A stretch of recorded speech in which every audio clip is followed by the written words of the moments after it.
Welcome to New Education with Isha and Danny.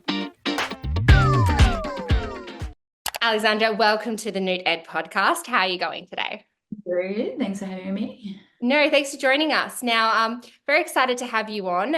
This is a topic we haven't really gone into yet before, endometriosis, women's health, and you're an expert in this field. So before we dive into the questions and really get to the juicy part of the episode, do you mind maybe telling all our listeners and viewers on YouTube what you do and how you spend your time and how you help women?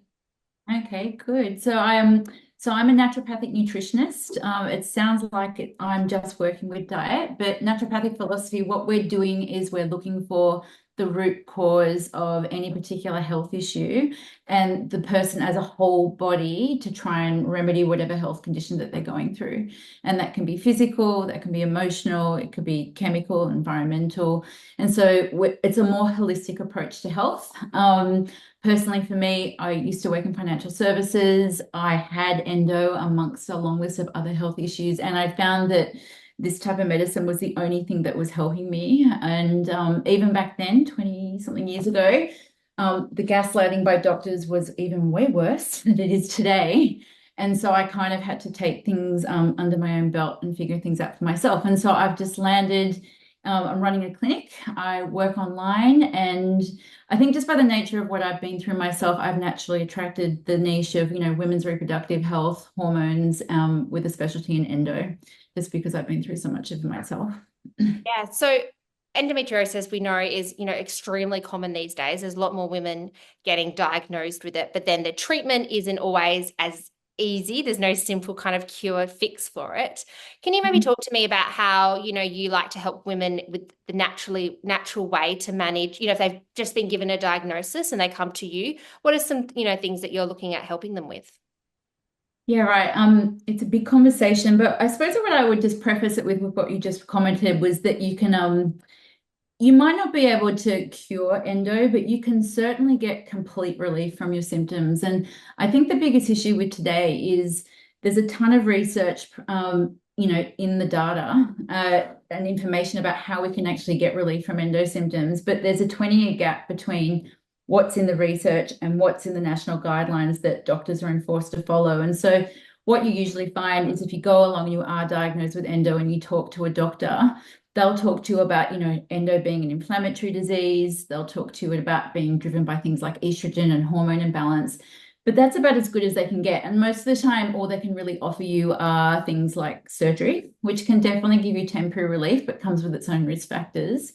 And then kind of things like hormonal birth control, which, I'm not anti-drug, but, hormonal birth control does so much damage to women's reproductive health long term that I just think that there are better ways. And so how I work with someone with endo, if they come to me, is what I'm doing is I'm trying to assess one by one any possible underlying cause that could be driving their unique endo picture. Outside of things like inflammation and hormone dysfunction, there are things like dysfunction in the different microbiomes, in the vagina, in the gut, for example. Issues with the blood, issues with immune dysregulation, which is probably right at the top of the list. I don't think I've ever met a woman with endo that has had an infection of some kind missed, often, in her mouth, gut, vagina. Oxidative stress, toxic environmental exposures is a huge part of it. I would say it's probably the least appreciated underlying cause of endo, and that can be everything from the perfume you're wearing to the mold that's growing in your house. It's a really big, long list, and a couple of other things. And so what I'm doing is I'm running through that list, assessing for it. Has this come up? Yes, great. And I actually like it when things come up. Can we treat it naturally, which is always the preference with natural medicines because they tend to therapize the problem without harming the body. But, sometimes with particular things like some infections, some particular hormone imbalances, sometimes you need help from a medical doctor with drugs that don't harm you. There are particular antibiotics, for example, bioidentical hormones, etc. And so then I like to try and work with the client's doctors to get her the kind of holistic support that she needs. And you'll notice I haven't actually talked about diet yet. And, we do work strategically with diet, and we take things out of the diet that are known to make endo symptoms worse. But long term, we kind of want to get the function of the body going to a place where you can have a balanced diet and not worry so much where you go out on the weekend and you have a burger and a glass of wine and get so heavily affected that you can't function. The body is born to be resilient. It's just about taking the load off and getting the function of it going again.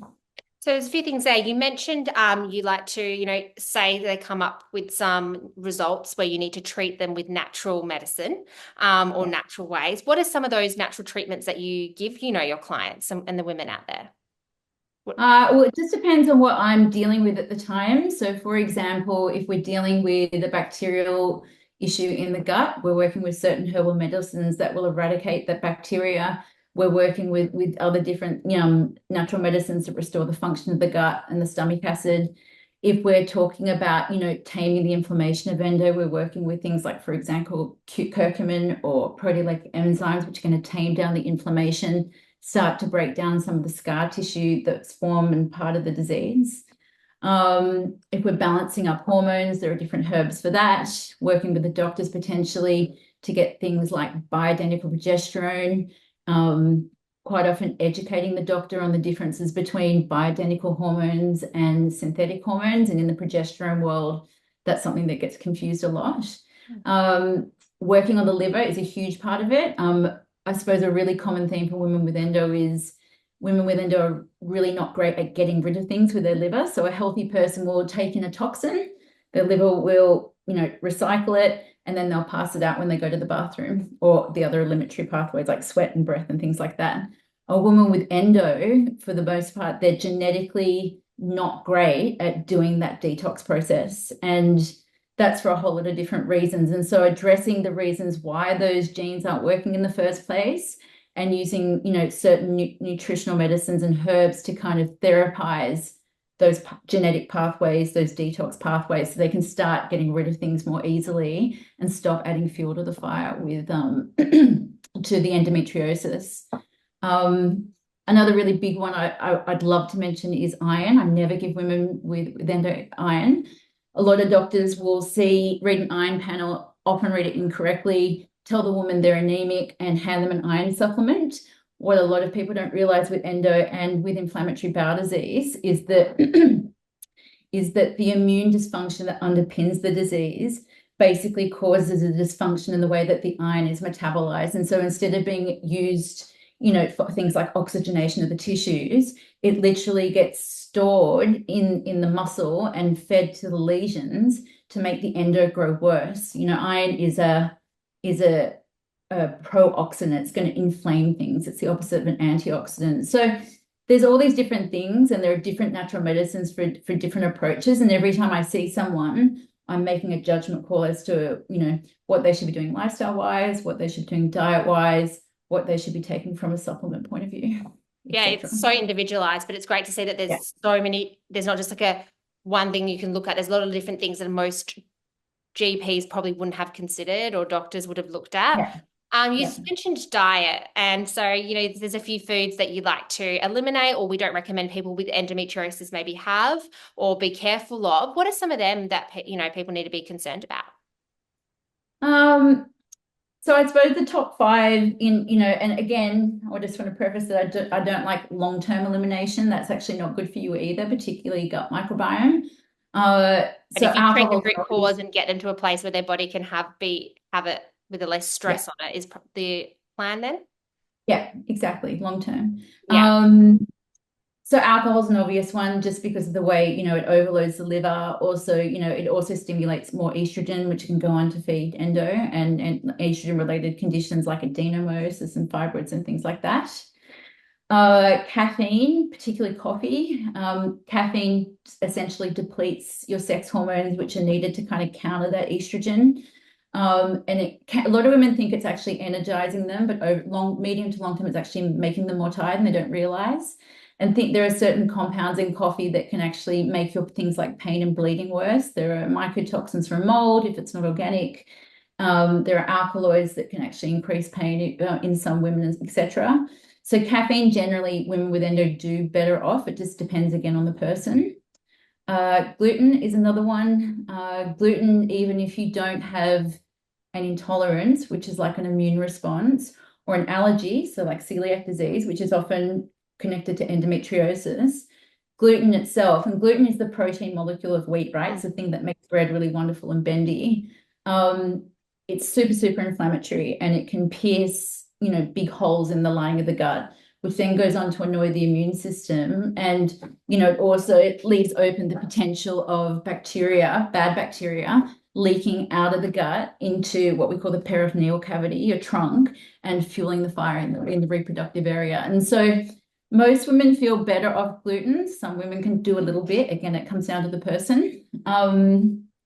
Dairy, I have found for the most part, some women need to be off dairy altogether. But for the most part, it's really the cow dairy, especially in Australia, New Zealand, America, England as well.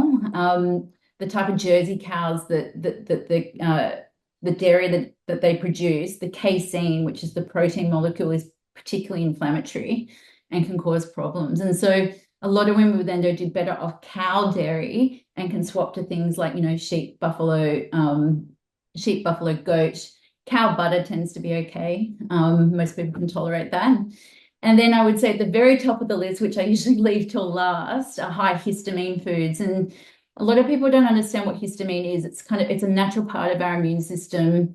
When it gets out of control, it causes problems. A lot of people know about it because excess, histamine with things like hay fever and allergies. Yeah. But it can also manifest in this more inflammatory way, with stuff like pain, fatigue, headaches, migraines, anxiety, depression, even things like restless leg.